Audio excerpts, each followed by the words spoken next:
see you've found our little hiding spot in the universe. Don't get too comfortable. This is a place where you will find those with an experience that's out of this world, or possibly deep within your life. I welcome you to the Oracles with James Tyson. Lean forward and listen. We will pull you into a supernatural journey with guests from around the world, each one experiencing some of the most extraordinary phenomena this wee planet has to offer. Now, here are the Oracles with James Tyson. Thank you, Liam, and thank you, listener, for tuning into today's episode of The Oracles with James Tyson. It's me, James. Today, I'm taking you down to Tucson, Arizona, one of my favorite places around the United States. A short skip and a jump to Tombstone, Arizona from there, and then up to Phoenix. And really, from Sedona to Tucson, it's just a couple-hour drive. It's not a big deal. And, well, okay, more than a couple of hours. You stop off for lunch in Phoenix. What the heck? Tucson's a great place. We're going to be talking to Becky Gydesen, who puts on the Tucson Ghost Tour. Now, it's about a 90-minute tour. And this was pre and hopefully post-apocalypse. So they're going to be starting up pretty soon. It starts about 7 o'clock at night. They hit up a number of locations in Tucson. And we're going to talk about one of my favorite places down there, the Casino Restaurant. And that's actually where they start off. And I know that place because I was down there visiting a few years ago and actually saw a ghost, a woman walking through that area. It's fascinating. I really liked that part of Tucson. It's kind of the older historic part of Tucson and a bunch of little artisan shops. And we're going to talk about her ghost tours out of there and her experience starting back when she was a kid in Toledo, Ohio, and living in an old haunted house from the 1890s. Tucson Ghost Tours isn't the only thing she and her husband will do. They actually run a thing called the Tucson Ghost Society. And the Tucson Ghost Society is a paranormal investigative group that she has with a couple of her friends, May and Raina, Debbie, and of course Will, her husband. And they've been out poking around people's houses by invitation for quite a while. And again, one of the things that draws me to Tucson Ghost Society team and Becky's team is that they emphasize you do never pay for a paranormal investigation if you have to have one and you've got a concern around your house. Those are kind of clues that they're the real deal. We talk a little bit about how she does her paranormal investigations. Of course, we talk about the tour itself. We go through some of the equipment she uses, and I kind of rib her a little bit about being an empath and being sensitive, because those are things she doesn't really buy into. But for you the listener who knows who I am and knows a lot of the people we get on here, I probably wouldn't be calling her and asking for an interview if I didn't feel that way about her. So it's just not her time to flip that switch on yet. But you know, and I know, those gut feelings you get when you're out dealing with the dead and anything in the paranormal field. There's reasons for that. Becky is a wonderful person. She and Will, like I say, Tucson Ghost Society team, Tucson Ghost Tour in Tucson, Arizona. Let's go get Becky now. Becky, how are you today? I am doing good. How are you? I am well here in the Pacific Northwest, still dealing with the apocalypse, but things are starting to open gradually. I was in traffic today, and it was actually traffic again. Yeah. I really haven't missed that at all. It's like, I think that's the one thing that people did not miss during all of this. I've been telling people to get outside and just take a walk and breathe in this air, because it hasn't been this clear and fresh for about 100 years. It's been really, really nice to have air that's pretty well clean. There's not a lot of pollution going on. No planes flying over, no cars driving around, and bigger factories have been shut down. Even though one of our, I think 3 of our factories that are close to where I am, within about 10 minutes, are toilet paper manufacturers. So I think they've been working pretty well full time. But other than that, yeah, it was funny that when we had that rush on everyone buying toilet paper, I was thinking, dude, we have 3 of the largest manufacturers here in in the world, and it's all being shipped to other parts of the world. So it was kind of funny. If we can all take a truck, we'll go in there at night and steal one of the trucks, and we can get toilet paper. How have you been with this? Obviously, Tucson Ghost Co., the Tucson Ghost Company tours have been shut down. And, yeah, sadly. Which is unfortunate. But again, things are opening up, and as soon as the buildings that you get to go into are open to go into again, you'll be up and running, and which is amazing. I love that you're introducing the public to this type of understanding. The woo-woo, the paranormal, and having them have an introduction to it. Now, you and your husband, Will, you started this group. Why did you do it, and when did you start? We actually started with the company in 2013. Never actually imagined being a business owner, to be honest with you. At the time, I was actually in college taking zoology. And I just got approached with this opportunity, and I thought about it for a couple days and said, why not? And kind of went from there. We just ended up buying the rights to the company from another person that lived in Bisbee at the time. And we took it over and we expanded on it and made it our own ever since then. I always had an interest in the paranormal. I actually grew up in a haunted house back in Toledo, Ohio. Oh, nice. And it's funny you said, the person you took over it from was from Bisbee. I've been to Bisbee. That's like another Disneyland for the dead. Yeah.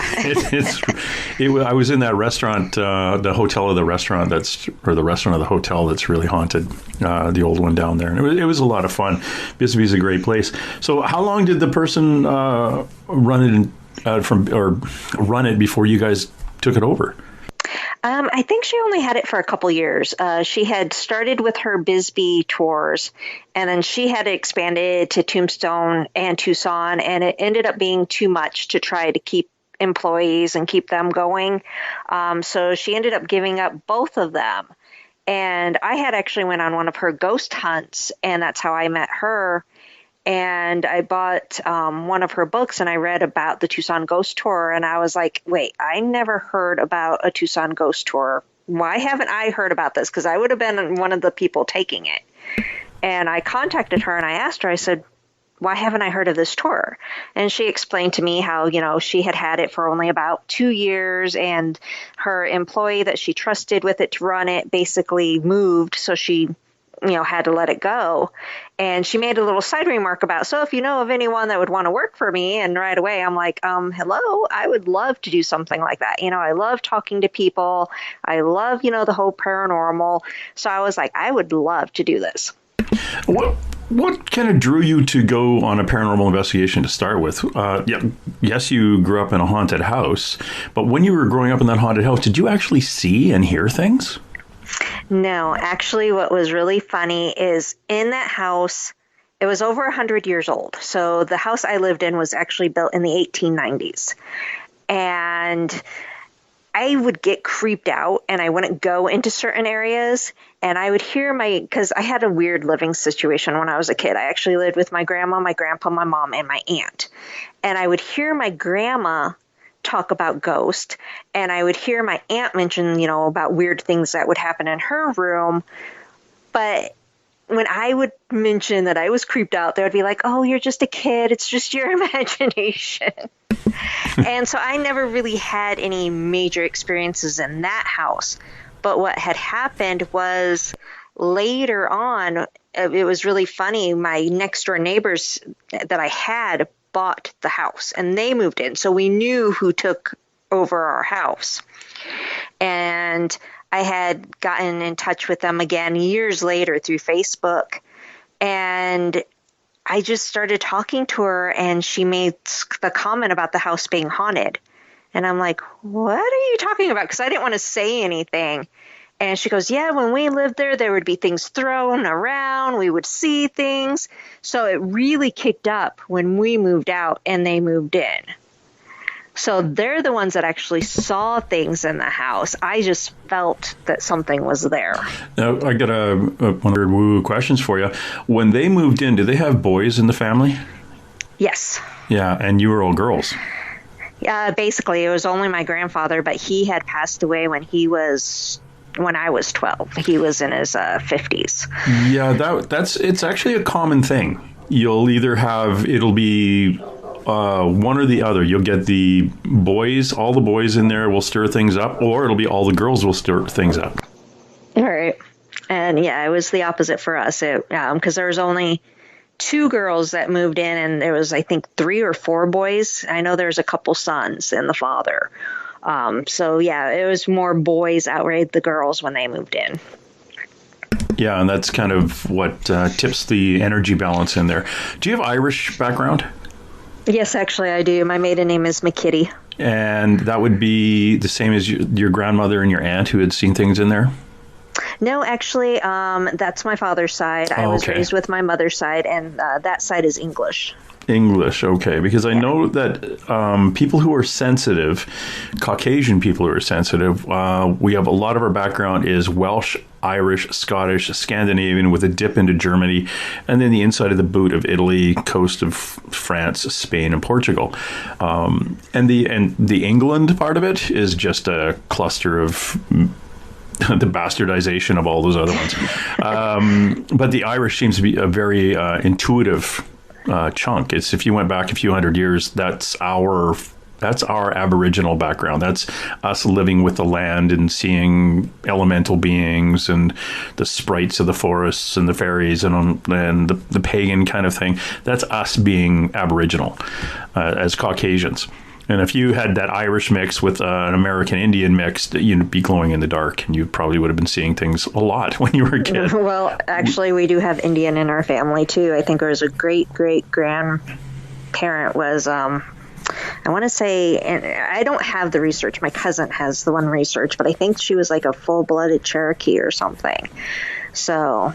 Yeah, that's interesting because the intuitive side or the higher vibration, or what we'd call the empath side of the family, that would be your background, your ability to connect to the other side. Do you, this is kind of an odd, but do you consider yourself an empath or somebody who has a higher vibration?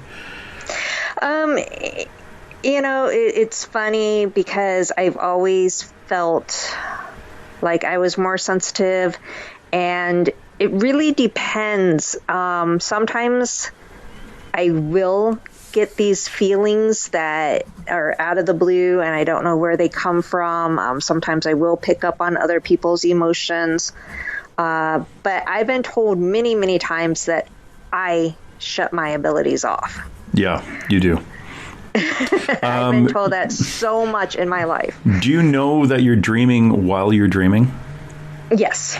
Okay, that's a gimme. That's 24 to 26% of the population. That is a lucid dream. That is a dictionary definition of a lucid dream. Lucid dreams aren't always flying and unicorns farting rainbows out of their butt. That is just knowing you're dreaming when you're dreaming. And that is... like, there hasn't been really a study of like, what the percentages of empaths. There was an old study that in 2014, somebody gave me a stat saying 68% of the population of empaths are female. Well, then you would have to then know how many people were an empath and then have to, it's a weird stat.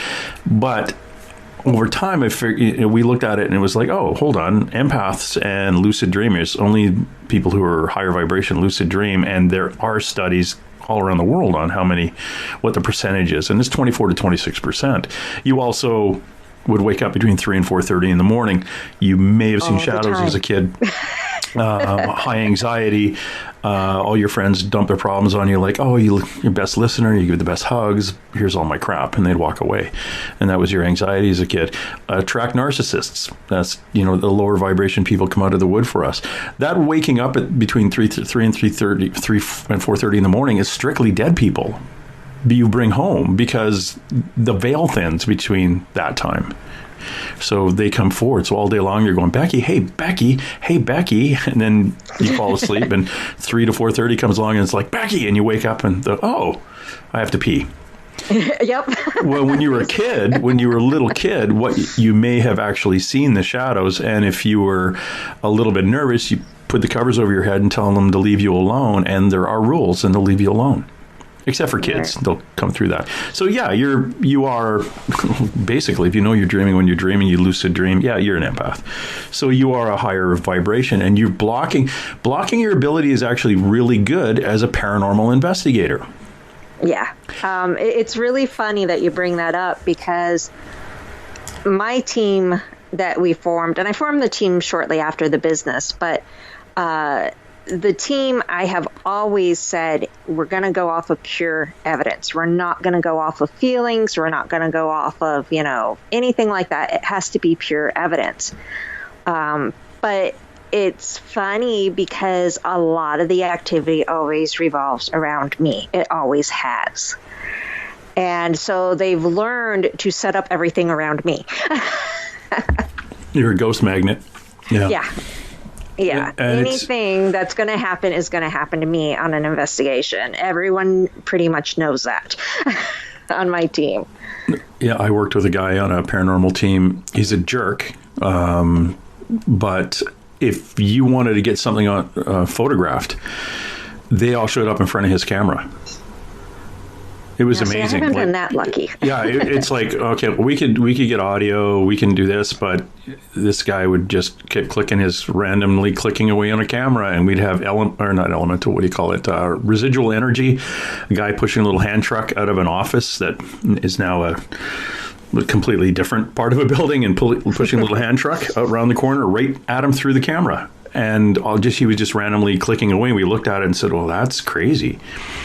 It's not a ghost, but it's the residual energy of going through. And then he had pictures of women standing at doorways and halfway between a wall. And it's like, dude, how do you do this? He goes, I don't know. He was from England, and he was a ghost magnet. They just always wanted to perform in front of his camera, but we could have 5 cameras facing the same place, and it was all on his. It was crazy.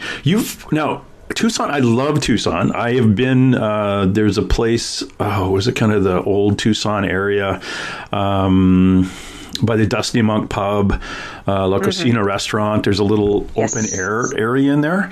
I was down sitting at the bar at La Cocina restaurant, talking to a lady working there, and there was a dead lady walking through.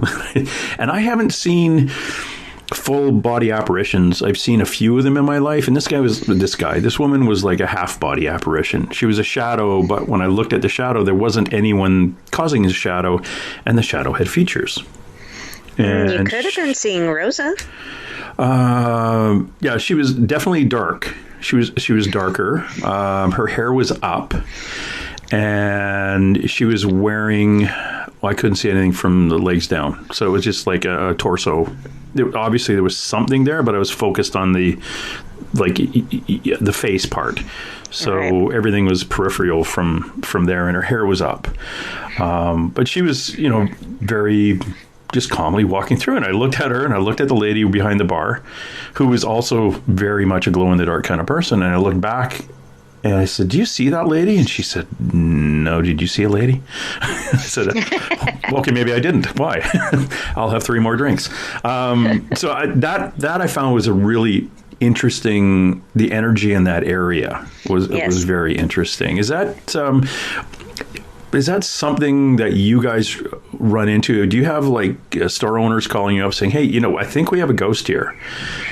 Well, it's really funny that you bring up La Cocina, because La Cocina is actually what we consider to be our home base, so to say. Oh. We start our tours at La Cocina, and the ghost experience we do at La Cocina. We basically have keys to the place, and we basically go in there and do all of our training and everything there. It's funny because that is right across the street from the Presidio Museum and some of the first places that the settlers of Tucson lived in. Oh, that is very cool. Yes. The lady that I was talking to for the longest time, who was very high vibration there, I just remember her as being a slim young woman with a lot of tattoos. And she was 10 in the bar. And this would be about 4 years ago, I guess. But she would feel things too. Yeah, a lot of people there have said that they've had experiences. Yeah, fascinating place. Yeah. So you guys start your tours there, and this is and for anybody who hasn't been to Tucson, Arizona, it's a great little location. It is kind of in an older area. It's outside of everything else, and I just, if you want to take a bite of Southwest culture, that's kind of a good place to start. Plus, there's some funky little, I was going to call them pawn shops, but they're not. They're just like knick-knack stores. And there's an antique shop there. There's a record shop there. There's what they call the Art House Central, which is basically all local artists display their stuff there to sell. Yeah. So and there's a tattoo parlor there now too. Yes. And actually a friend of mine lives in Tucson, John D'Souza, who is an ex-FBI guy Yes, I know who he is. I've worked with him before. Okay, so John and I actually did an outdoor interview on the patio of the Dusty Monk Pub. We filmed our interview there. It was kind of cool. It's a lovely place.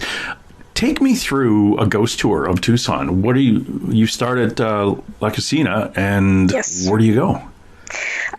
We start with La Cocina, and La Cocina, I think, takes up the first 10 to 15 minutes. I mean, there's just so many stories there at La Cocina. From La Cocina, we actually moved to the old courthouse, which was the original courthouse in Tucson. It's under renovations now. It was used as the courthouse up until, I want to say, 2 years ago. Now they're remodeling it, and they have a Welcome Arizona museum type thing going in there. Film Tucson's going in there, and some other places are going in there.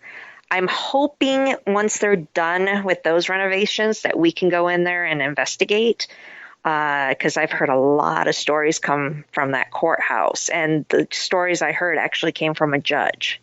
So a pretty reliable source.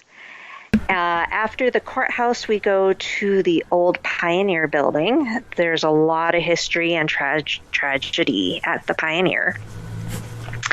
I'm thinking because we just rerouted our tour in October, and then of course we shut it down a couple months ago. From Pioneer, we go to Fox Theater. I've had the privilege of working with Fox Theater before. I love them over there. Then from Fox, we start to head towards Hotel Congress, and there's a couple little stops in between that we talk about. Hotel Congress is a main one because that hotel was one of the first hotels downtown that serviced people coming in and off of the train, because Tucson was the major train, stop for, people in Tombstone and things like that. They would come through Tucson. We have history here in Tucson with Wyatt Earp at the train station. So the train station is one of our stops too. And we end up ending the tour at Borderlands Brewery downtown off of Toole Avenue. That's the old warehouse district. And a lot of the things there were built on top of basically a cemetery that was so bad that bodies were exposed in that area even.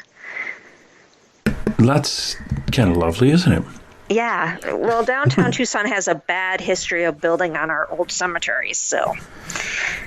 I see. That's even as a policeman, I look at that and go, you know what? I'd rather not just patrol that area. It's kind of funny because there's only dead people in cemeteries. It's not like a lot of times it's not their spirit that it's hanging out, because if, for goodness sakes, I'm going to die, I'm not crossing over. I'm not going to hang out in the cemetery.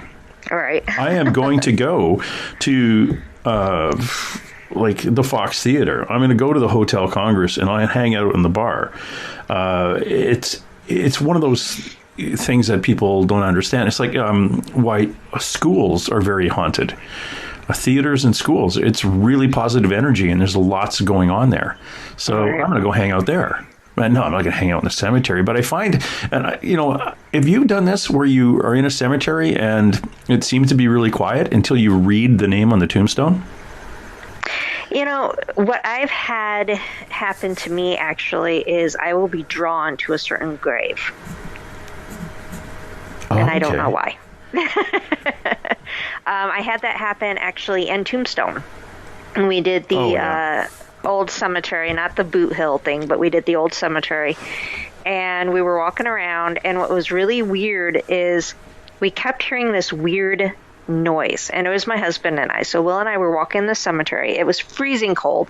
I'm having my recorder going, so I didn't get a whole lot because I'm literally shivering and my teeth are literally chattering, you know. But we heard this weird noise, and we followed it.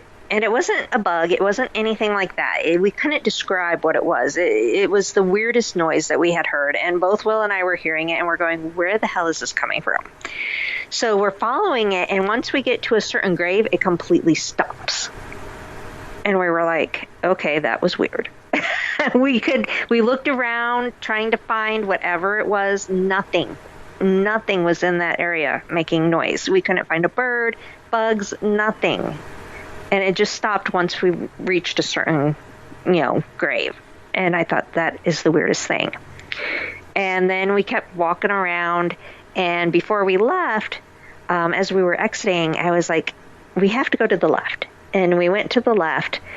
And we approached this one grave. And I stopped. And I saw that, unfortunately, people are rude and mean and disrespectful. And there were people that went to this grave, and they had basically trashed it. And they, threw flowers all over. They did this. It was trashed. And so I started picking it up, and I put the flowers back in the vase, and I was doing, cleaning up the grave site. And it was really weird because as soon as I had done that, the flowers, tilted. They moved a different direction. And I looked at, my husband, and I'm like, okay, did you see that? And he goes, yeah. And we're trying to recreate it and trying to get it to do it again, exactly what it did. And it wouldn't redo it. Interesting. So we were like, okay, maybe that was them thanking us for fixing their gravesite. We don't know. But it was really interesting because the way it tilted wasn't something normal. And we couldn't recreate it. Yeah. I know from my experience, if you go to a graveyard and there's, you have nothing there and you've got recorders and things running, if you just reading it to yourself, the name on the gravestone or saying it out loud, things will start picking up. It's almost like they come in saying, who are you? I was on the other side of the world playing golf, and you're standing here and you said my name. I just have to come over here and find out what's going on. And my psychic friend says, yeah, they're not even quote unquote ghosts. They are dead people who are off doing their thing. They've crossed over, and all of a sudden they show up going, oh, do I know you? Who are you? What are you doing at my grave? Oh, okay, fine. And then off they go again. But that's interesting. You heard the noise, because I've heard that before too, that there, some will lead, especially a higher vibration person who has really good energy around them. They'll kind of be with you, and they're causing that noise, and they'll take you to who they are and say, okay, this is me. And I want to, thank you for letting me hang out with you. Well, maybe that's what it was. I just know that it was something that we could not figure out where the noise was coming from. And we followed it to a certain grave, and then it stopped. And I thought that was the weirdest thing ever. Yeah, it's fascinating. And for those of you following along at home, if you go to the website, TucsonGhostTour.com, that's TucsonGhostTour.com, and check out Becky's website, you can see all the different things that she and her team put on, along with paranormal investigations themselves. Now, when you said you were at this, it wasn't Boot Hill. See, there's two Boot Hills in Tombstone. One is the one where you pay, you donate money to get in. Is that the? That's the one that I was saying that I was not at. I was at the tourist attraction one. I was at the one at the end of Allen Street. So the one, so it's to the the southwest from there. It's on the hill. Actually, it's across the road. Yeah, I know. Yeah. I know what you mean. Yeah, see, the Boot Hill tourist attraction one, it actually has, not everybody in there is like the traditional bad guy. Right. You know, there's all sorts of different people buried there, as sheriff and a few other ones, or marshal or whoever. But yeah, I've had, I did a short video of me in there, and I had psychics calling up from the other side of the friggin' continent going, you should see the people standing behind you when you were talking. It's like, there's nobody there. But it's kind of funny when you get one psychic from Idaho calling up and another one from California and another one from England saying, oh, yeah, there was this, and they all describe the same person standing behind me. It's kind of cool. And I don't see them, so it's kind of disappointing. Yeah. So, Becky, you, on your tour, now you've taken me through the tour, the courthouse, obviously, those are very, very interesting places. And we have a museum and a courthouse not too far from where I am, going back about 100 and so years, really still active. And it's not what you think. There are those who, like back in the day, they executed people at that courthouse. But it's not just them, it's the judges and some of the staff that are still there. Right. Yeah, and those are the ones that are really interesting to interact with. And then you talk about the Fox Theater. That is anything to do with the theater is active, and I just love the energy around there. Do you have specific entities that you come into contact with or you hear about at these locations? Well, at La Cocina, we have who we call Rosa. Well, they actually named her. We didn't name her. And she's the one that I'm thinking you may have interacted with, or saw, I should say. She's an older lady. People usually see her like in a shadow form sometimes. Sometimes they'll actually see her. And when they do see her, they say that she's usually in like a black shawl, like old-fashioned clothing type thing. She seems to be, I guess, the mother figure. Whenever I've had my kids there, either she will come out or the little girl there will come out and interact with us the most. They also have a spirit there that they named Frank, and they said that they believe him to be old military. They haven't told me why they believe that, but that's what they've told me. Those are the only two that we really have names for. I know there's a couple cowboys there, and one of the cowboys in particular, he will interact with me when he thinks I'm being picked on or if I'm in danger in any way. He's like the protector. Good. And he smells like cigars. So people will come around me and be like, you smell like cigars. And I'm like, that would be the cowboy. He's near me. So for whatever reason, he feels that I'm either being picked on or I'm in danger and he's staying near me. And people have smelled that around me when I've been at La Cocina. They're like, you smell like cigars. And I'm like, I don't even smoke. So it's not me. So, you know, there's certain ones that I do come in contact over and over again. When you, like for the, let's say, I'm going to bounce over to the Fox Theater again. Do employees of the Fox Theater tell you that, you know, they felt something here or they've seen something there, or it's rumored being that somebody hung themselves in the corner? And is there something that the employees there kind of point you into a certain direction? Yes. When we investigated the Fox Theater, one of the main claims that they always said is that they saw a girl. They couldn't really determine her age. Some people said, you know, she was a little girl. Others said, you know, maybe like teenager. But everyone, you know, described a girl. They would always see a girl. And then they would always see people like in the audience. Like when they would lock up and go home at night, they would see people like sitting in the seats. So that would be the things that they described the most. Now, and also someone going into the projection room. They would always see people in the projection room. So those were the hot spots. Now, what was really funny is we actually caught someone going into the projection room. We caught a shadow. And we caught the girl walking at the end of the hallway where they said that they always see her.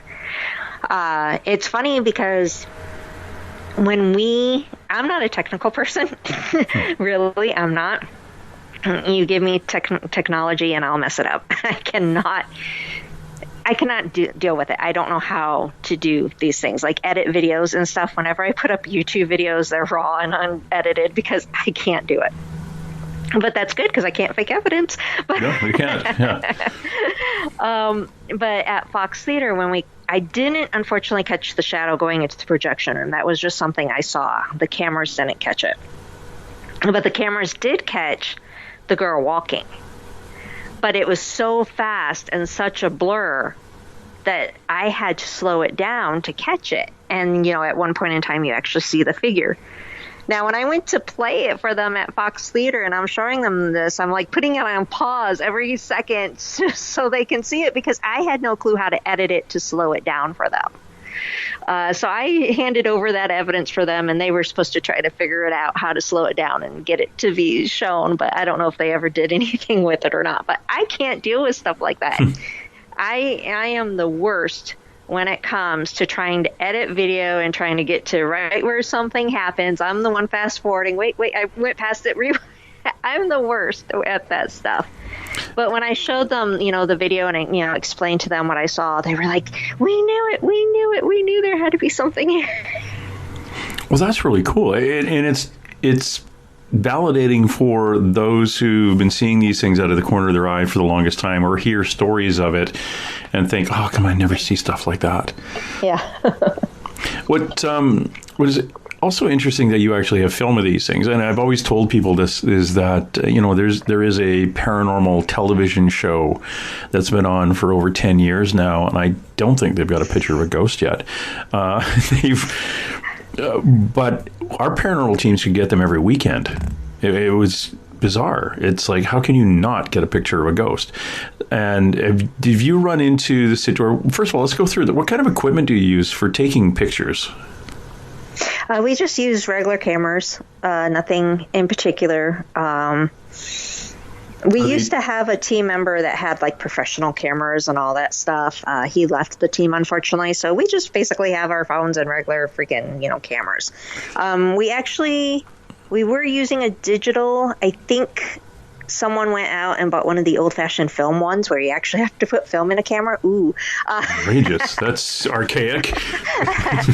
But, we've heard that those old-fashioned things that, it's sad to call it old-fashioned since that's what we grew up on, but they actually capture things better from our understanding. Oh, really? Yeah. See, the hard part with those, Becky, is that, and this is my paranormal team background, is that we would take pictures in threes. Yes. And if you're taking them with something that you have to go click and then advance the film and go click again and advance the film, it's not that quick. So then you can say, well, it's in the first picture, halfway disappeared in the second picture, and completely gone in the third picture. But if you're going to, depending how fast you can take the picture, right? It's unless you've got the auto winder and all that stuff. Yeah, see hooked up. Yeah, we're not going that old fashioned where you have to wait for the little bulb to light up and yeah. Oh no, yeah, not old fashioned, but yeah. Somebody got one of those little flash cubes to put on top of the camera, which is probably way even older. That's in my day, not in your day, when the Kodaks came with a cube on top that had 4 flashes on it, and you'd click it and it would go. Anyway, it's interesting. We use digital cameras. We'll have them modified into full spectrum, and then we'll light up a room with just full spectrum light, and so we can catch various spectrums of light if we're taking the pictures. And then we do the regular cameras too. And a lot of times I will use my iPhone and get a picture of something. I have a floating woman's head at a theater. Oh, wow. all our fancy gear was set up on the stage. I took a picture with my iPhone and I said, what is that? And it was this woman's head floating up onto the stage, which was kind of freaky. Yeah. But again, the other cameras didn't pick it up. It was just my iPhone picked it up, and it was spot on. You can't say it's not a woman's head floating. And no, I didn't monkey with my iPhone camera because, again, I have no idea how to do that either. It is fascinating. Your recording equipment, what type of stuff do you use for recording? For EVPs, each of us have different types of recorders. I actually have one of the Zoom ones, so I have one of the more advanced ones. And then we have, just a regular DVR system. I think we bought it at freaking Best Buy or something like that. We do have one thermal. Those things are expensive. Oh, yeah. And we do have one of the Connects, so you can see the stick figures. We do not have a portable one, though. We have one of the old-fashioned ones where we have to hook it up to the laptop. But still, a buddy of mine had one of the ones where you just kind of, it looks like an iPad thing, and you hold it up and it does a stick figure thing. And it was a lot of fun, but he doesn't use it anymore. He says, all it shows is a stick figure, and we're still not really sure if it's just making this stuff up. So unless you've got another camera verifying something. Yeah, that's the thing. My husband, he at first he didn't go with us to investigations. And I'm not saying that I was quick to call things a ghost or anything, but it was me and a couple of girls, and we weren't the most, like I said, we're technically challenged, all of us pretty much. So we didn't understand a lot of things, when it came to, what would make this kind of noise and what would cause this and what would cause that type thing. We wouldn't call it paranormal, but we would be like, okay, we don't know what that is. And then my husband, started coming along, and he started being like, okay, it's doing that because of this. So he basically has been able to debunk a lot of things that the equipment does. Yeah. Because he's like, okay, that's being set off because of that. Like I already knew this one, but I knew that the REM pod would be set off by walkie-talkies. So he would take it like one step further, like, the REM pod's also being set off from, this vibration of this and blah, blah, blah, blah, things that I would be like, what? Speak English? Well, and for my listener, what is a REM pod? The REM pod is the small little device. It's round, and it has like 4 lights on it and the antenna. And whenever the EMF field around it changes, it lights up and it makes the noise. And my husband actually bought me one. I think it was for a Valentine's Day gift, and I was so excited. I was like, oh my gosh, I got this REM pod. Yeah, some girls want flowers and chocolates. I want ghost hunting equipment. So I got this, and I took it for a test drive to an investigation. And we went to this old bar that was closed down, and we heard, I think it was knocking sounds. And there's a lot of homeless people in that area, so we had 2 team members go outside and make sure that no one was by that door knocking. And when they went outside, they had walkies, and we had walkies inside, and they radioed in saying that there was nobody in sight. And when they radioed in, the REM pod went off. Now, this was my first time using the REM pod. It was my first time ever having it. I got so ecstatic. I think I jumped like a mile in the air going, oh my God, my REM pod went off. I was so excited. And then for the rest of the night, we kept trying to get the REM pod to go off again and again and again. And I'm like, okay, we got to try to figure out what made it go off, because why would it only go off that one time? So we tested it, and they went back outside. And as soon as I hit that walkie, it went off. And I was like, I got so mad. I was like, we debunked it. So, we've, been able to figure out simple things like that. But my husband, Will, he's, basically a mechanic. He's worked construction. He's done everything. He's my go-to person. I don't think there's anything this guy can't do. I mean, he's fixed my car. He fixes the house. He knows these things.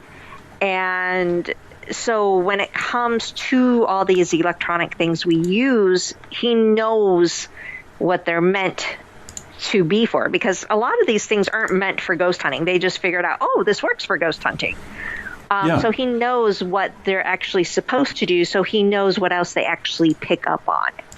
Well, and that's what a lot of people don't understand. There's a thing that we use. It's called an EMF detector, and it's for detecting electromagnetic fields. Right. If you've got a really good one, if you decide, I'm going to get an EMF detector, and I'm going to spend $1,000 on one. Well, you are going to pick up EMF. You are going to pick up the wires behind the wall. You are going to pick up everything. So that's why if everyone's watching a TV show with paranormal people, they have the cheap made in China ones that basically you've got to strap it to a cable to get that thing to go off. And you don't want a really delicate one that a professional uses in a house or in a contracting situation. You want one that barely works. So when you're standing in the middle of a room and nothing is on, and all of a sudden those lights start going up and your goosebumps have all gone crazy, there's something a little bit different in the atmosphere than was there earlier. Right. And so, all these things are made for a specific function outside of paranormal investigating.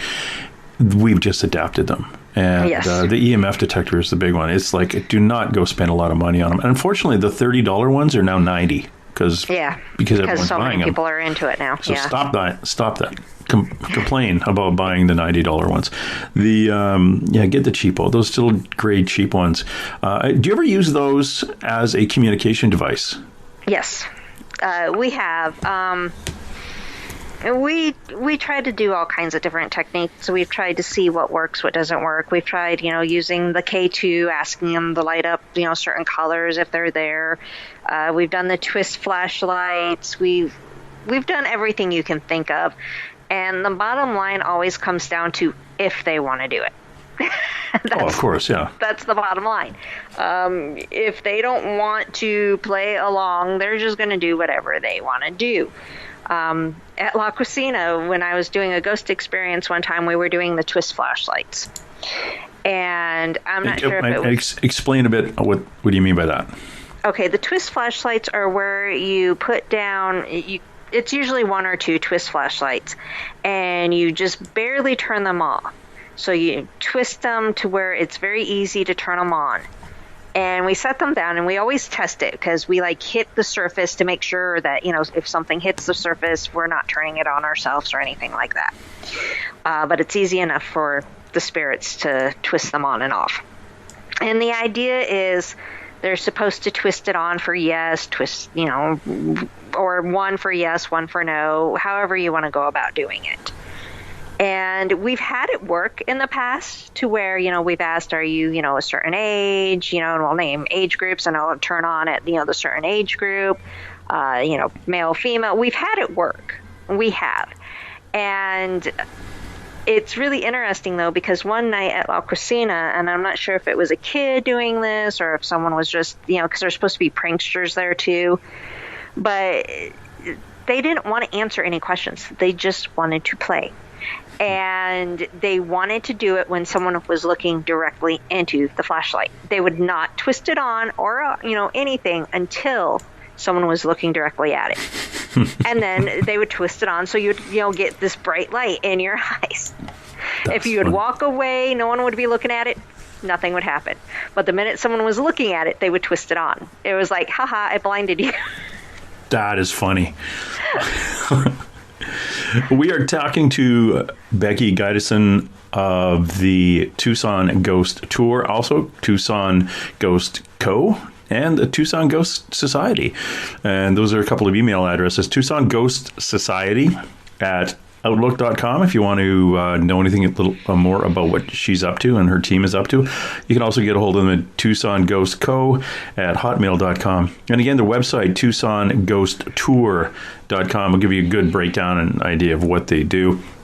Yeah, twisting those flashlights, that was always fascinating to me. And any time that you're actually doing that back and forth communication with them, and it is fun. It is fun. But when you are called out there with, let's say, there is the tour side of things, and you're taking the people out for their first, maybe second, maybe even third experience communicating with ghosts. Now, you and I have these conversations because we both believe in ghosts. Right. So that was like a gimme. I can tell you there are ghosts. I've brought them home with me. I had one standing at the foot of my bed, like I'm looking at a real person. I saw ghosts when I was a 16-year-old kid, full on body apparitions. I have been on paranormal investigations where I've seen things that I can describe as an extra large beach towel, black, crawling across a wall and moving across from me. I believe in it because I've actually seen it, and I've been with people who have said, hey, look at the picture I just took, and there's a lady standing there. Okay. And I've also had the back and forth conversations with them through a digital recorder in my headphones, like I'm talking to a person. All right. So, full disclosure, if you've tuned into this episode to think I don't believe in ghosts, we've kind of left you behind at this point because we've been there, we've done it, we've seen them. Now, what we'd like to do is show other people. So in your case, and we'll come back to that, the reason that you're out there too is, but you and your team are open to, if somebody phones up and says, hey, Becky, there's a lady in a blue dress at the top of my stairs who fades away. Could you drop by to see if it's a ghost? Well, first of all, yeah, sounds like a ghost. I'll give you another example. There's this rattling noise upstairs. I'm not really sure. It's a new house. Are there squirrels in the attic, or is your complainant actually have squirrels in their attic? You get called out to those places. You don't charge for that, do you? No, we do not. Excellent. You are now my best friend, because no one should be paying for a bunch of strangers to come in with varying bits of equipment to traipse around your house looking for a ghost. Because gosh darn it, there have been people who have showed up saying, oh yeah, it is a ghost, and we've fixed it for now, but for $500 a month, we'll make sure it doesn't come back. Exactly. There's a sucker born every minute. Yeah, they cleared the ghost up upstairs. They actually removed the raccoon from the attic. So now you don't hear anything, but you think it's them. No, legitimately, you shouldn't be paying for these things. When you actually get a client calling you up and saying something, take me through a basic investigation on who's showing up and what do you do? Well, first of all, usually we will get the phone call or the email, and we actually do have a client form that we send out that we ask them to fill out. This way we get more information on them, on the house, what they're experiencing, and we can kind of do our research. Some teams, they don't really look into things. They are just like, okay, we'll be there. End of story, and they go do whatever. We realize that a lot of what happens either has to deal with the history of the location, or possibly the people themselves, or something that maybe they have recently bought. So we have questions like that we ask. Have you, inherited, anyone's antiques? Have you bought anything used, that you feel, has an attachment? Do you, live on a property that, has been passed down for generations? Do you know anything about the property? Some people do, some people don't. So we try to research it. But we do the research. We try not to go too deeply into it right away, but we definitely, and I know this sounds bad, but it is something that everyone should be doing. We look into the people first. We make sure that they are not wanted for murder. And you say that like it's a bad thing, but our rules were, first of all, you never meet the client alone. Right. You never go to the residence alone. And from me being a policeman, we used to do this when we did search warrants on people's houses. The first person goes through videotaping everything in the house. Then we do the search. Then we videotape it again. So when someone comes and says, hey, you guys took my 73-inch color TV, it's not here. It's like, dude, there wasn't a TV. Look at the video. Right. Yeah. pay attention to the house, because unless you're really well insured and it's a third party insurance, that it's a limited company, you're liable for things. We leaned against your great grandmother's cabinet and a leg broke. Actually, no, we didn't. In fact, you didn't have a cabinet like that in the house, because we've taken pictures of your living room. So there are a lot of things, and people are crazy. And I don't mean, and bless them, it doesn't mean a crazy person will not have a ghost in their house. Right. And it's funny that you touched on all that, because that is things that we do. Good girl. Yeah. Safety comes first.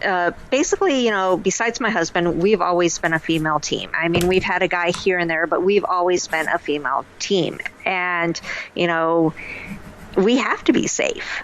And we have to, pay attention. And we do have insurance. We're one of the few teams that do. And the reason why we have insurance is because we have the company as the umbrella. But we do have insurance, but we still make them sign a contract before we investigate. There is a contract that we sign. Good. So we literally treat this as a business, even though we don't charge. Yeah, you have to. It's CYA, cover your ass. Yep. And it's actually protecting the client too. And like they get it, this is the contract. This is your copy. This is what we did. We're not making a promise. Yeah, if there's a ghost in your house when we leave, there's still a ghost in your house. We may suggest ways of dealing with it, but we're not here to fix everything. We're here to satisfy you that what you're thinking is here isn't just your own paranoia. Right. But that said, I have been to people who are paranoid schizophrenics houses, and this is one of the things too. And I'm going to throw this out for you guys.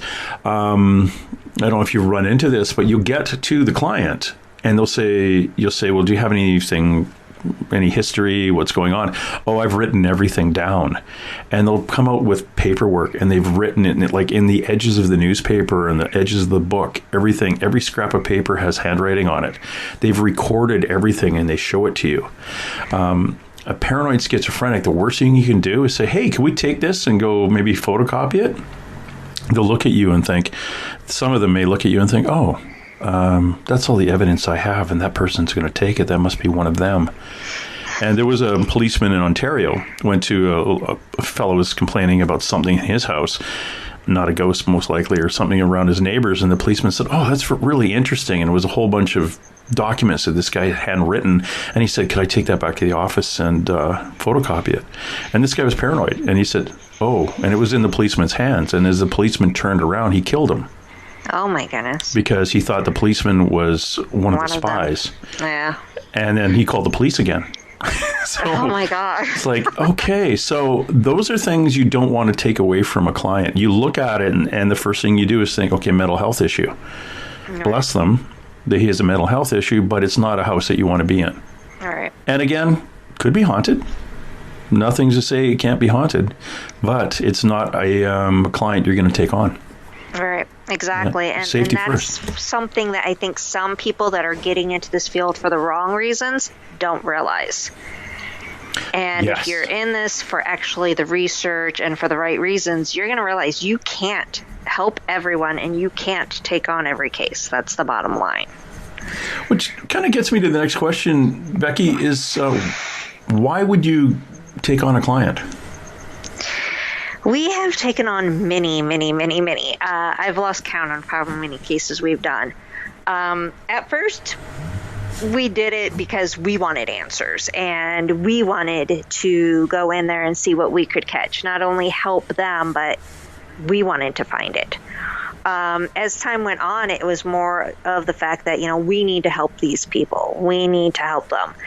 And there's been times that my husband has had to tell me, you know what, you're not going to be able to help them.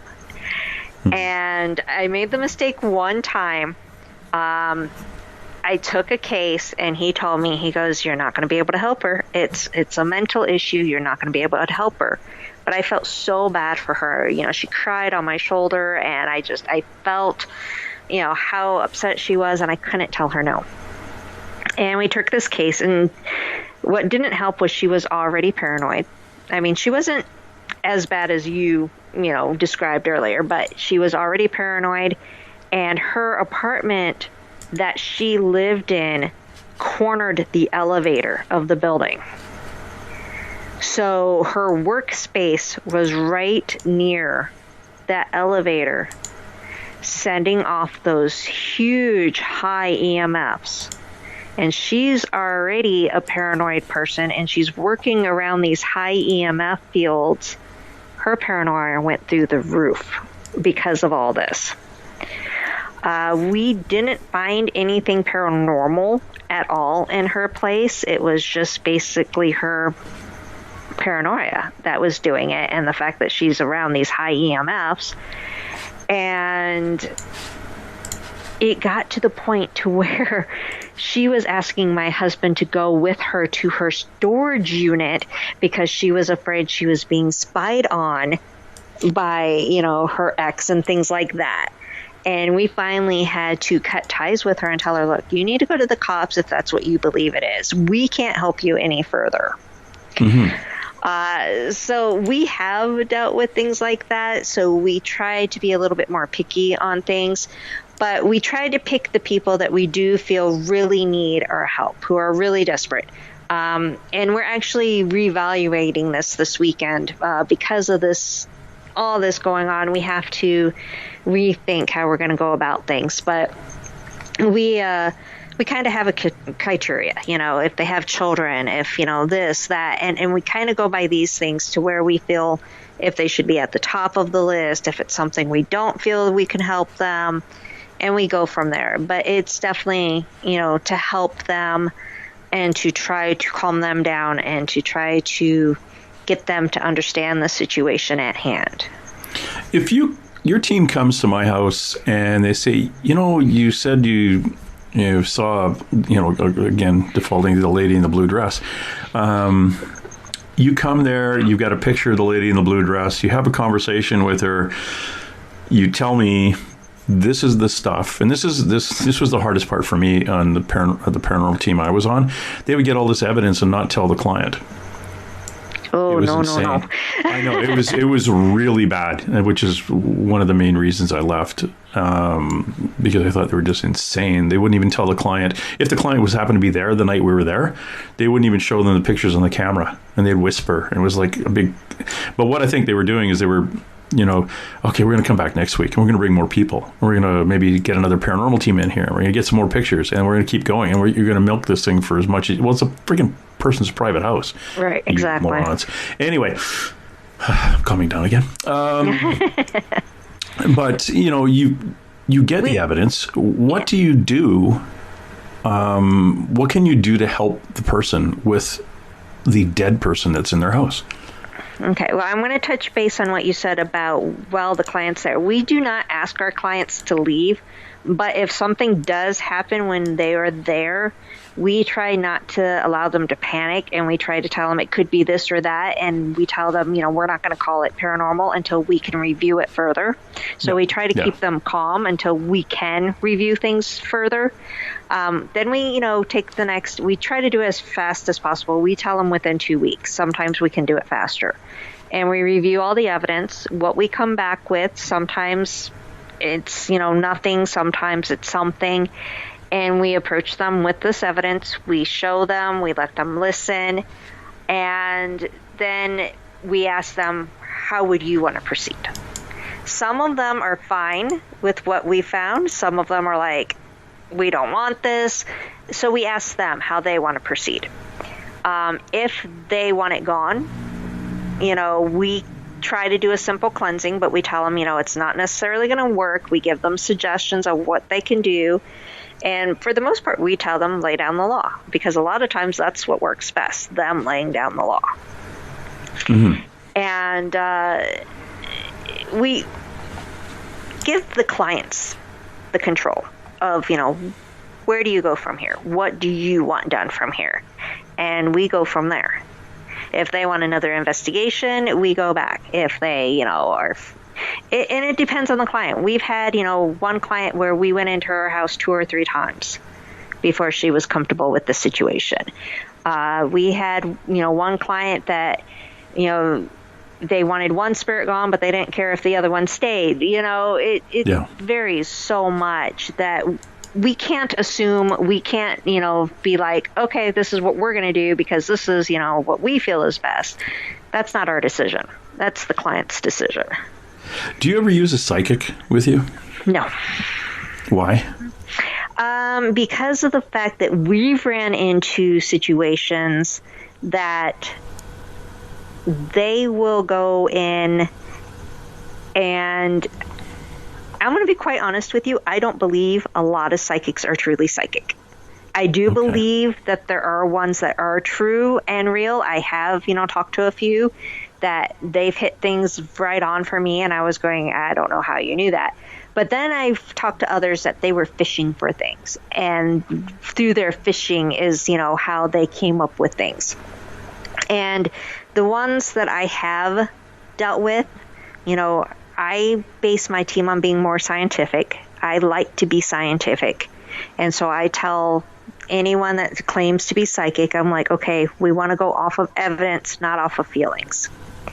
So I need you to do me that favor, and you can tell us, hey, look, I think something's over here, and then we'll take our equipment and we'll go do that. But I want the scientific basis of it. I don't want to go freaking out my client saying that you saw something, but we have no evidence that, it was there. Oh, okay. Because I will not do a paranormal investigation out without a psychic. Yes, but I have specific psychics. But the other thing is, too, is if I have a huge building, I'm not going to spend 4 hours doing the investigation in a building when I can have somebody say, last room, far corner of the building, only place. And then we'll go do it. And they make notes. They actually do handwritten notes of what they deal with. And then we go back separately, do all the evidence, all the recordings, all the photography, and then we match the notes up. Yeah. See, that's where I come in handy. I'm not a psychic. I don't claim to be a psychic, but I can tell where the activity is. Yeah, but you don't think that's being psychic. That's kind of funny. No, I don't. I've seen things. I've felt things. I don't consider myself a psychic. You don't want to use the word psychic. How about intuitive? It's not your intuition. I guess. I don't even like to call myself an empath. I don't like to call myself any of that stuff. I will say that I'm sensitive to the paranormal. That's about all I will say. Yeah, that's another term for psychics, sensitives. I don't like to go off of those feelings, and it's really funny because I'm the one that always gets followed home. I'm always the one that ends up scratched, marked, followed, having things, played with. I mean, I've literally have had my hair played with. I've been scratched more times than I can count. I've had marks on me. I've literally had like zippers on like pouches rise up from something opening up my pouches. I've had everything happen to me. I've seen things at the foot of my bed. I've had things wake me up in the middle of the night, and I look and something's there, and I look again and it's gone. But yeah, But you're not empathic, no. Yeah, it's kind of cute. And I don't mean that, I really mean that not as a condescending. I don't mean that right. condescending. It's like, you're the type of person I just kind of look at if I'm having a beer with and kind of go like shaking my head while watching like their hair raise up on each side of them as something is playing with their hair. And I'm going, really? And you don't believe you are doing this, right? It's walking like a duck and it's sounding like a duck right now, but you're just not ready. It's okay. Yeah, and that's why people say that I'm the one that blocks it. Yeah. And, there's reasons that you're protected and there's reasons that part of you is blocked. A lot of, and on my show, I talk to, this is a psychic heavy podcast. Intuitives and people who cross dead people over and people who do readings and prophecies and all sorts of things and astrology. But there's always a thing too, is that you can be intuitive. You can be genetically predisposed as being a higher vibration person, but it's just that you're not ready. Right. It's not your time to have that extra switch flipped on. And I friends of mine work for the government, work for the FBI. One worked for the CIA. They do remote viewing. They do. They have dead people showing up in their house and saying, "Hey, could you help me tell my mother where my body is?" And then they end up working with the police and backtracking and finding the body. That's what they do. They're right. paid. That's their gig, and some of this doesn't come till later in life. Mine, I've been doing it all my life. I just didn't know what it was. And it was in 2012. It was pointed out to me. And these things I saw were ghosts. I kind of wrote them off as something in my head. Well, I had a psychic actually tell me which of those things were real and were ghosts without me ever telling them any of the details on them, going back to when I was a kid. They just said, "Oh, by the way, that thing you saw when you were 16 after the car accident, yeah, that was a ghost." It's like, holy crap, how did you know I had a car accident when I was 16 and I saw a ghost? Right. So that kind of thing. But it was my time for that switch to hit. Your time's coming. It's just not now. Yeah. I've always, my whole life, I've been one of those weird people. Oh, no. I call it weird. But even as a kid, I was very aware of, the possibility of things and things being out there. Number one, when I was a kid, I always thought it would be really cool to have an alien as a friend. I don't know why I thought that, but I just thought it would be really cool. And people would be like, "Why?" And I'm like, "Because it would be cool." And I do think I saw a UFO when I was a kid. It's so blurry in my, back of my head that I can't tell you, but I could swear that I saw something when I was a kid. Becky, you want to see a UFO? You were in a place that UFOs are all over the place. Yeah, I know. It's like, go outside. Look for a satellite. Like that one satellite moving. Go, okay, that's a satellite. But keep looking. You'll see them traveling in groups. Satellites don't travel in groups. Right. And that's Arizona. I go to Sedona and I take Melinda Leslie's UFO tour and I go out there and I watch groups of them, 4, 5, 6 of them flying around. It's insane. Dr. Lynn Kitai is a friend of mine who did the documentary The Phoenix Lights from like 23 years ago, that parade that went from the Prescott Valley basically right down the main highway and off into New Mexico. It's witnessed by 10% of the population. You are in UFO City. Yeah. Well, what was funny though is it was when I lived in Toledo that I saw it. Well, yeah, we get it like Pacific Northwest, Ontario, the New York State, Virginia. They're all over the place. It's just that where you're living now is like UFO central. Yeah, I just remember, and like I said, it's fuzzy. I don't remember everything. I just remember being a kid, looking up in the sky, seeing this round thing, and then the next thing I know, I was inside. That's all I remember. Inside your house? Yeah. Okay, good. Had me going there for a second. Next thing you know, I was inside. Inside the craft? No, I wish. See, I would have thought that would have been cool, but no. I mean, it's fuzzy. I don't remember a lot. But well, that's cool. Yeah. I always thought as a kid, it would have been cool if, I ended up with an alien friend from that. I was weird like that. And I remember one thing in particular that when I don't even know how old I was. I know I was in elementary school and I was in Girl Scouts. And we had this weird badge thing that we were learning, and I think it had to do with our ancestry. I don't know what it dealt with, but I remember we had to go to a cemetery and we had to look up names because we were going to be researching these names or something. I just remember going to the cemetery, and I remember some of the girls would sit down on those tombstone benches. You know what I'm talking about? They're actual tombstones, but they're in the shape of a bench. Yeah. And I remember the girls would sit on those benches and they would start writing down all these names. And I approached 2 of them and I told them, and I don't know why I did this. It was so out of the blue. And I remember the weirdest look I got from them But I told them, I said, if you are sitting there, you need to at least say hi to them and be respectful to them. And they like gave me this weirdest look, like, what the hell are you talking about? They're dead. But I was like, you need to be respectful to them. You have to at least say hi to them because you are sitting, at their grave. So I've always, my whole life, I've always been like that, respectful, to the unknown, and always thought that it was, fascinating and how cool it would be. So I've been like that since I was a little girl. I remember looking back and, just getting the weirdest reactions because of stuff like that.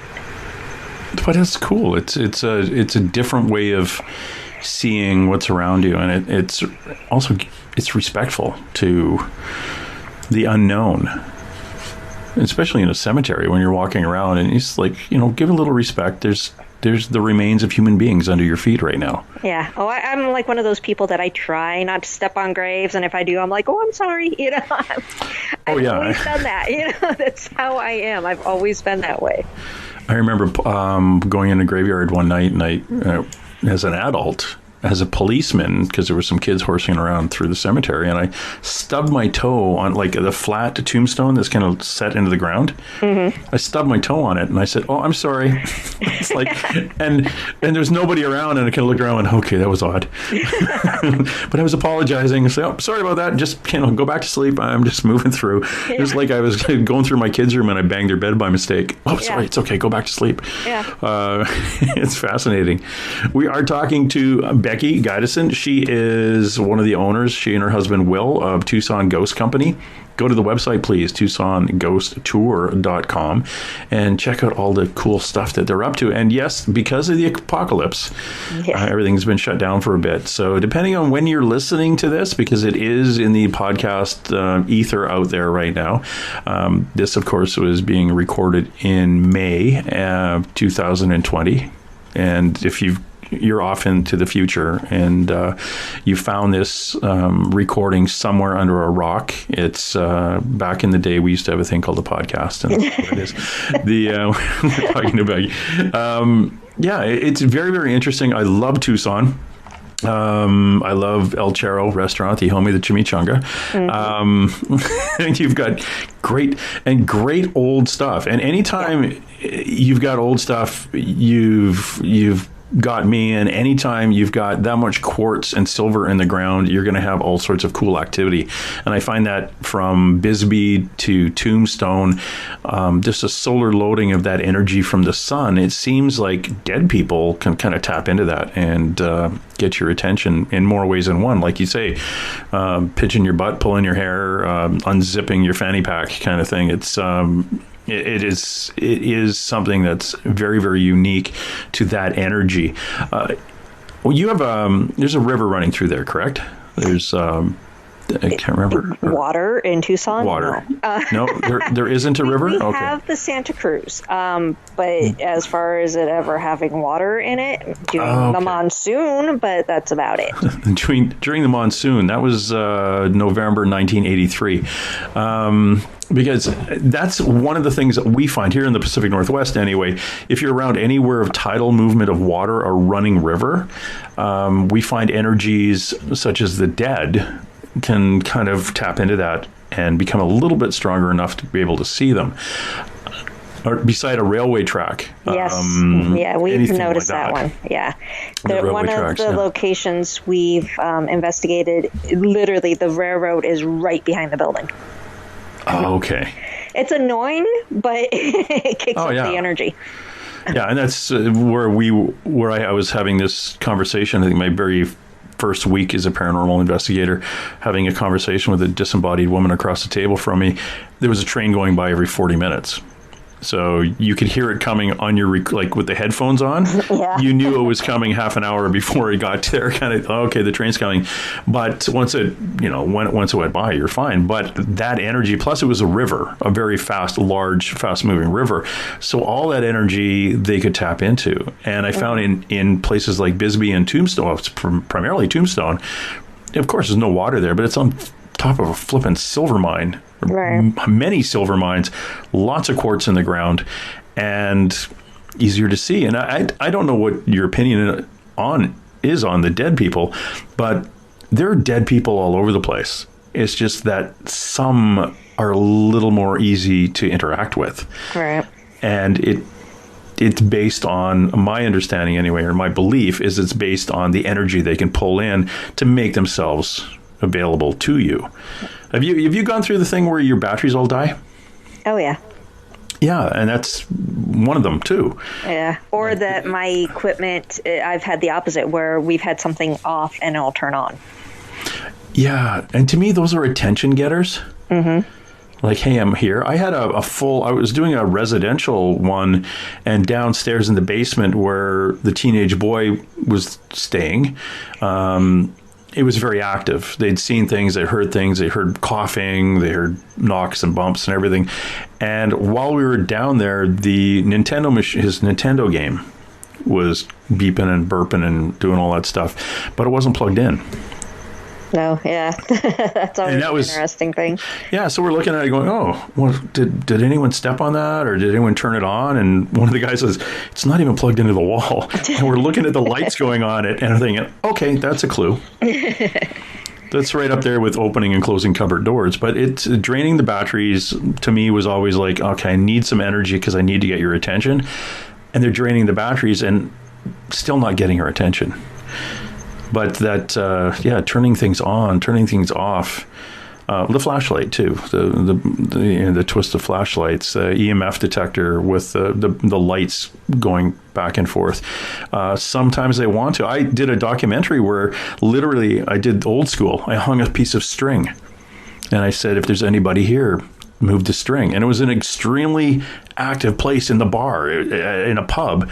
Like an Army and Navy, is a Legion thing for Army veterans and things. And it's very active. It's very haunted. So I'm hanging this string, and we had my Zoom, and we had a couple of other recorders going. And I said, if there's anybody here, can you touch the string? The string didn't move. But on the recorders, we heard a guy very clearly say, don't touch the string. So it was like he was like the dominant guy behind the bar going, don't play with these idiots. Kind of like what you were saying with, like, all of a sudden nothing happens. Yeah. El Casino, it was just like, we got one guy coming in saying, don't humor these people anymore until they look in the flashlight and turn it on. Yeah. But, playful little stinkers. Try the string thing one day. It's actually kind of cool. Once you understand that the air conditioning is not going to kick in and make it go sideways on you. But it's very, very interesting because it'll start spinning around like it'll start spinning like it's going down a whirlpool kind of thing. It's fascinating. Just literally a piece of string hanging from a point. But it's a lot of fun. I enjoy it, but I also do it because I want to make sure that they're crossing. And again, falling back to the psychic a lot of times will cross them. And unfortunately, that brings a lot of dead people to the location because every dead person in the neighborhood shows up. All right. Because they think, okay, we're going to get to go home. And then you've got to make sure that they all get home. So we open the door to that and get them going. But we also do that remotely, so that's not a big deal. But it is interesting. I like what you do. It sounds like it's a lot of fun, and I want to do that next time in Tucson. And again, I was supposed to be there. When was I supposed to be there? Last weekend. Drat. I had to cancel my trip from Vancouver, British Columbia down to Tucson and then off to Tombstone. But I love, like I said, I love your restaurants because I'm kind of addicted to that, and I love being in that energy. And just the Southwest is just a wonderful place to be. How long have you been there from Toledo? Well, actually, I'm going to give away my age here, but I've been in Tucson basically since 1987. My first 14 years was spent in Toledo. So basically born and raised in Toledo and came out here in my high school years. I did move back to Toledo for a little bit here and there. I also lived in the Tennessee, Kentucky area for a little while. Oh, cool. But funny enough, when I went back to Toledo and I moved into an apartment, I ended up in a haunted apartment. So everywhere I lived in Toledo ended up being haunted. I wonder why. And the one in the apartment, I think, got angry at me because I wouldn't acknowledge anything. I really think it got angry because I was with my ex, and my ex is completely like, I don't believe in this stuff. It doesn't exist, blah, blah, blah, blah. And I kept telling him, this apartment is haunted. And he kept saying, it's your imagination. It's your imagination. You're crazy. And so I ignored it. And I would not like certain areas of the apartment. And I'm a claustrophobic person. I don't like small rooms. I like open rooms. And the most comfortable I felt was in the third bedroom that we had as like an office TV room. And it was the smallest room in the entire apartment. And that would be where I spent all my time when I was home alone with my young, she was my only daughter at the time. She's my oldest now, but she was about 2 or 3 at the time. And that was the room we would stay in, the smallest room. And I hated going to the bathroom at night. I had to keep the shower curtain closed, and I was afraid if I opened it, what I would see. I hated that bathroom. I would go to the bathroom as quick as I could in the middle of the night because I hated the feeling in that bathroom. Did you do any history of the building, whether or not someone had passed in the bathroom or...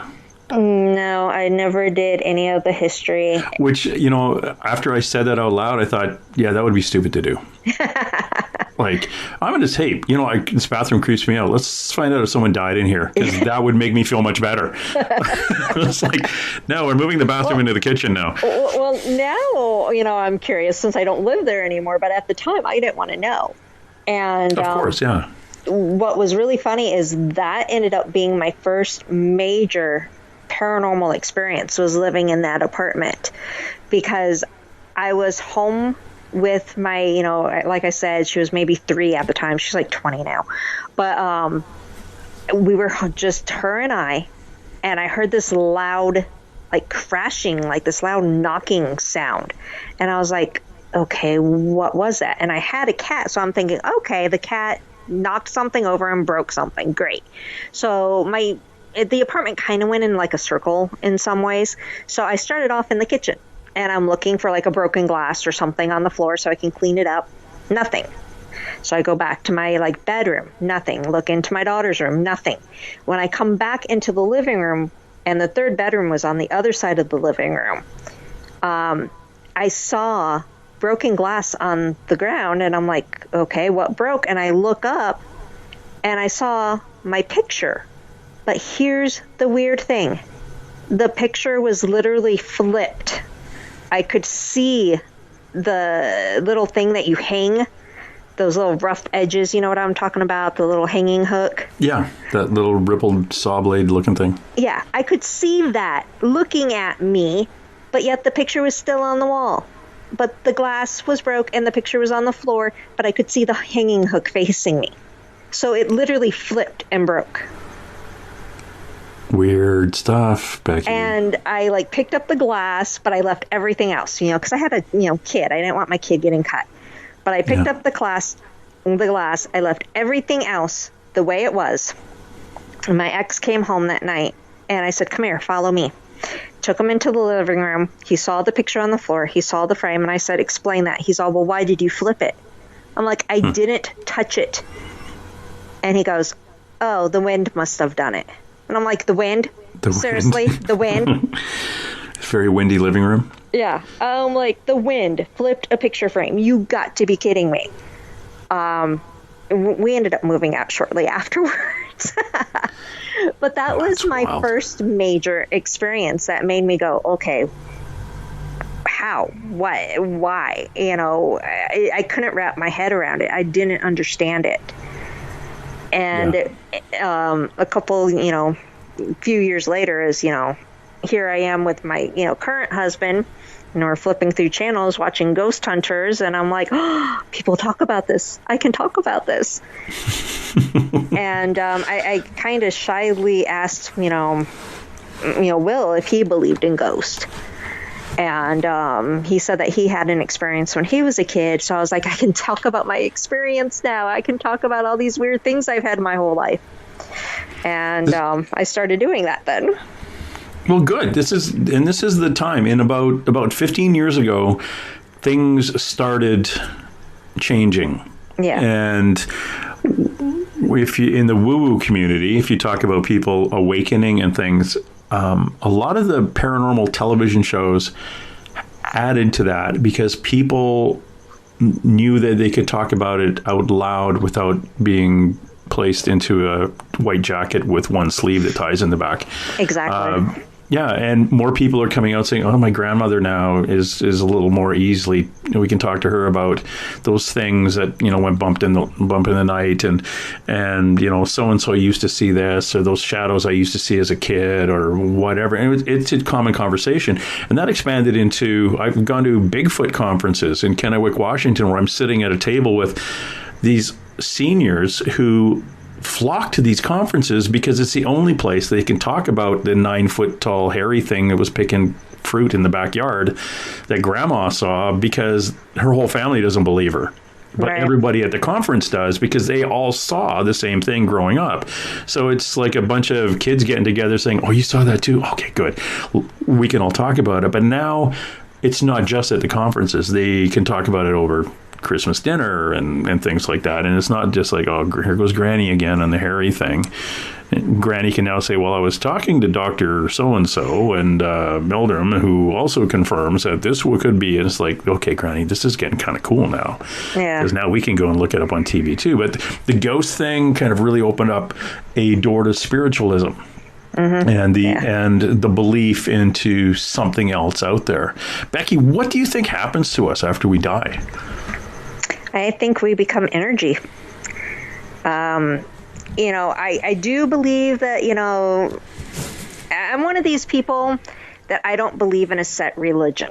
I don't. I do believe that there's a greater good. I choose to call him God, but religion kind of drives me crazy, to be honest with you. It's really hard for me to accept that God would get angry at people and punish people. So I really don't like to think that there's a hell. And if there is a hell, it's only for extremely bad people. But I do believe we do have the choice to move on to, a heaven, or if we choose to come back and stay here, we can, but we definitely turn into energy, and that we can make ourselves known. It's not over when we die. It's by far not over. There's still more to be discovered. Hopefully all of our answers get answered, and hopefully we learn all those questions that we've been wanting to know forever. But yeah, I definitely feel that there is something there, and something that guides us. I do believe that. My last tattoo that I got in Sturgis, South Dakota, at the motorcycle rally, is no, KNOW, no end. Mm-hmm. And it's just because there is no end. Now, I don't believe we turn into energy. I believe we are energy.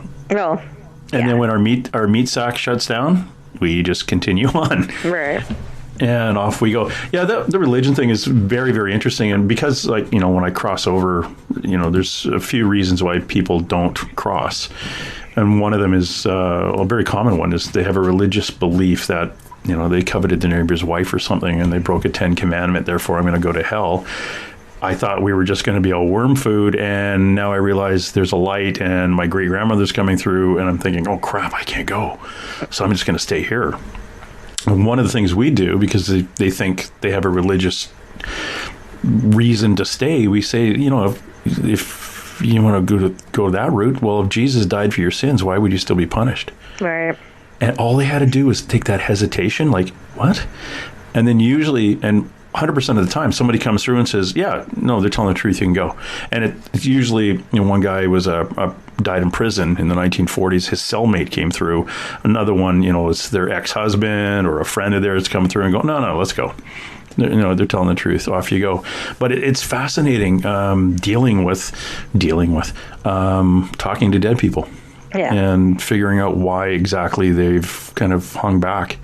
I remember this lady by the train that would go by every few minutes, my first lady I was talking to, I said, why are you still here? And she very clearly said, I can't let go.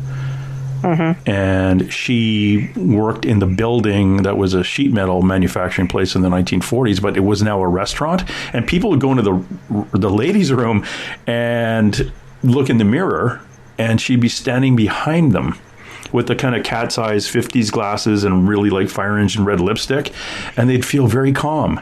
And when they left the restroom, that's when the oh crap came through. Like, there was a ghost in the bathroom. But when they saw her, they were very calm. Right. She was very, very calm. It was like a little kind of grandmothery kind of vibe, I guess. But she, even though she was younger than the grandmothery kind of vibe, but she was not scary. But the fear happened when they were walking from back to their table, and by the time they hit the table, it was like, let's get the hell out of here. It's there's a ghost in the bathroom, and I don't know what to do now. But that lady, she just couldn't leave the business alone, and then historically, she was married to the guy who had the business. So we identified her, but she could not leave that business. That was her life, and he died in a plane crash in the 60s or something, and she just stayed at work.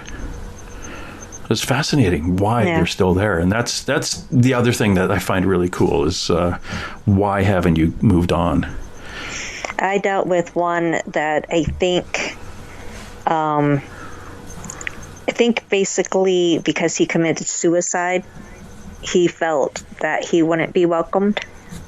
Yeah. And he wanted a prayer to be said for him. And that's what we ended up doing. And so far, no one has seen or heard from him since we said that prayer. That was an interesting one, actually. That was one of my cases that really, truly affected me personally. I can't name the restaurant because, they don't want it to be known, but there was a restaurant here in Tucson. They called us in because they said, the employees, they've had so many, things happen. Some of them were starting to freak out. They would see, people sitting at the table playing cards when they would open up. They would see shadows. They would get this, that, they had story after story. And this was one of the few times that we caught evidence that blows my mind, visual evidence. And we were sitting down playing cards, and you actually, and I have this up on my YouTube, you actually see a shadow come up behind me, and it's almost as if they're looking at my cards, and then it like disappears down this hallway. And what's really interesting is we spent probably 3 hours trying to debunk that, watching everyone get up, where their shadow went, everything, where every team member was. And finally we said, you know what, this can't be a human because there is a wall down that hallway. You would see the human. And the shadow went down the hallway. You would see the human. There's no way. So we finally said, okay, this is paranormal. We can't deny this any longer. And that shadow, we figured out, his name was Carl. And Carl had ties to the restaurant because his family used to own it, and then his family fired him. And after his family fired him from the restaurant, he felt he couldn't go on living anymore and committed suicide. Now, he didn't commit suicide at the restaurant, but he was so tied into the restaurant that that's where he ended up going back to. You have to imagine how depressed and distraught this guy was to commit suicide over this. About 2-3 weeks after we did this investigation, I started feeling really, really depressed, really distraught. I really couldn't live my life. I was just so not myself.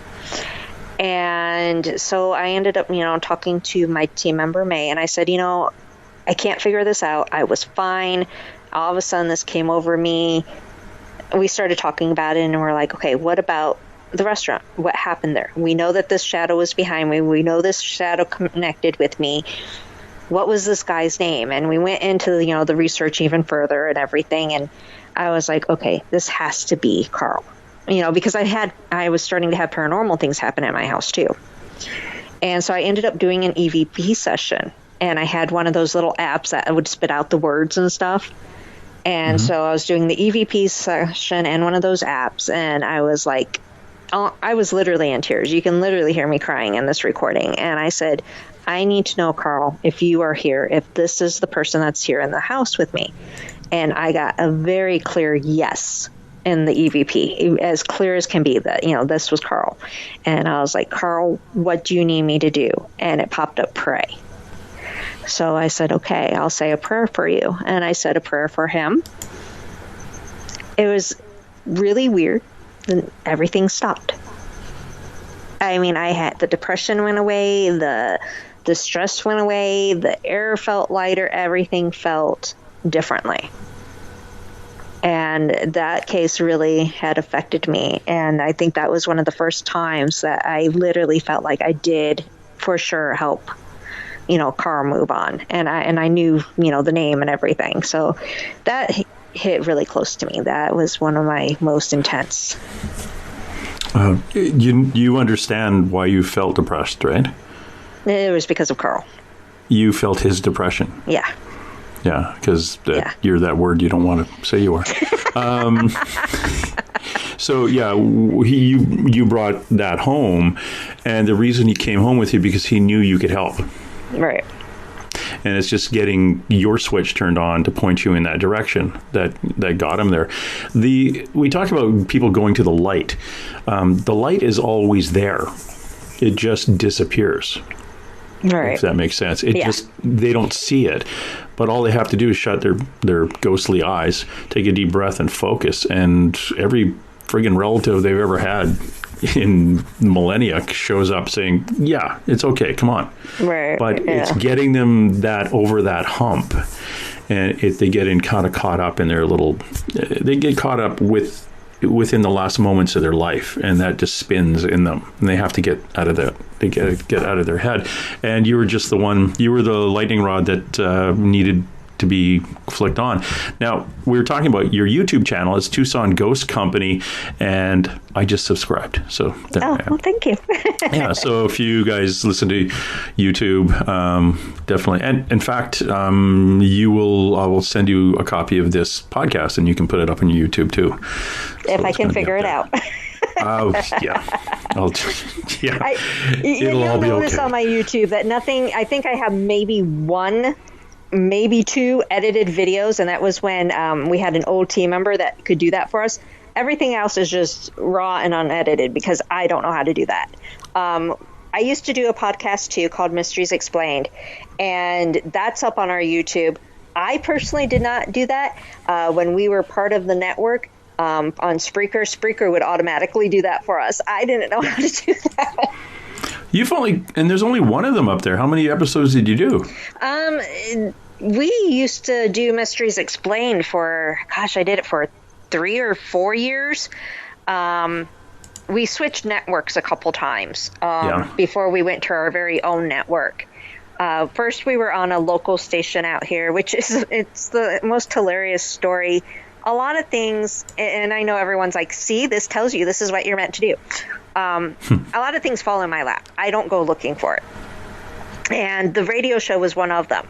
I just got an email one day going, hey, you want to host a radio show? And I'm like, what? What are you talking about? And they're like, oh, we're going to do a paranormal radio show. We think you'll be perfect for it. Do you want to do it? And I'm like, don't you want to interview me or anything first? They're like, no, just come in and do this show with us. And I'm like, okay. And I did it for like 2 times with this guy. And then he's like, okay, the show's yours. You're in charge of it. And I'm like, what? I've never done this before in my life. Where's the on button? Yeah, basically. It was so funny because when I started the podcast, I made a vow to myself. I said, I have to get one particular person on my show. I said, I will not rest until I get this person on my show. And I ended up getting them on my show. So I was so happy when I did. I got Grant Wilson, and he was the first person I ever watched on TV. So it was because of that show that I started, talking about this and getting into it. And so I had told myself, I want him on my show. I will not rest until I get him. And I got him. So I was very proud that I accomplished that. Good for you. But yeah, I did it for about 4 years. It started at a local radio station, and then we went to a paranormal network. And then we went to our own network. So we switched a couple times. And I started off with my co-host as my one team member, Dave, and then he ended up quitting, and it was just me and Will that took it over. We put it on hold back in February before all this happened, because I had put basically everything on hold, the team and the podcast, because I wanted to focus my attention on the actual company, because I had a company since 2013 and the company had been on the back burner. So I decided I need to focus on the company and do some things that I wanted to do with it and expand it. And I was getting there, and we were getting partnerships ready to go, and we were getting events ready to go. And then boom, all this happened. The apocalypse. Yep. So now I'm dealing with zombies instead of the paranormal.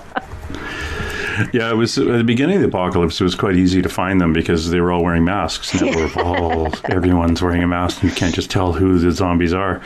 I wear a bandana. It's a camouflage bandana. I'm not welcome in banks. I don't know why, but it's kind of funny. Okay, Becky, you know what? I'm going to let you get off and do your life and get ready for opening your doors again for the Tucson Ghost Tours. And again, for the listener out there, go to the website TucsonGhostTour.com. Again, TucsonGhostTour.com, and check them out. And if you live in the Tucson area and you have what you think is a visitor hanging out, you think you might be a little haunted, give them a shout. You can get a hold of them at the Tucson Ghost Society at Outlook.com, Tucson Ghost Co. at Hotmail.com, or just go to the website TucsonGhostTour.com. You can find Becky and Will and the Tucson Ghost Tour or Tucson Ghost Company on Instagram. You can find them on Facebook, obviously YouTube, because I just subscribe. I almost said prescribed. I just prescribe to them there. Subscribe to them there, and take a look at what they do. Again, it's for private investigations. You're not going to see your stuff all over the interweb. Okay. That's a private investigation, and Will and Becky, May and Raina, they do this for free, and they do this to not only help you, but in the long run, kind of help that trapped human energy that's not really supposed to be here. Right. They have other stuff that they're supposed to be doing. So I want to thank you for dropping by. I really appreciate this. Oh, thanks for having me. Watching you while you sleep on and on. All right, that's it. Let's roll. And hey. Let's be careful out there.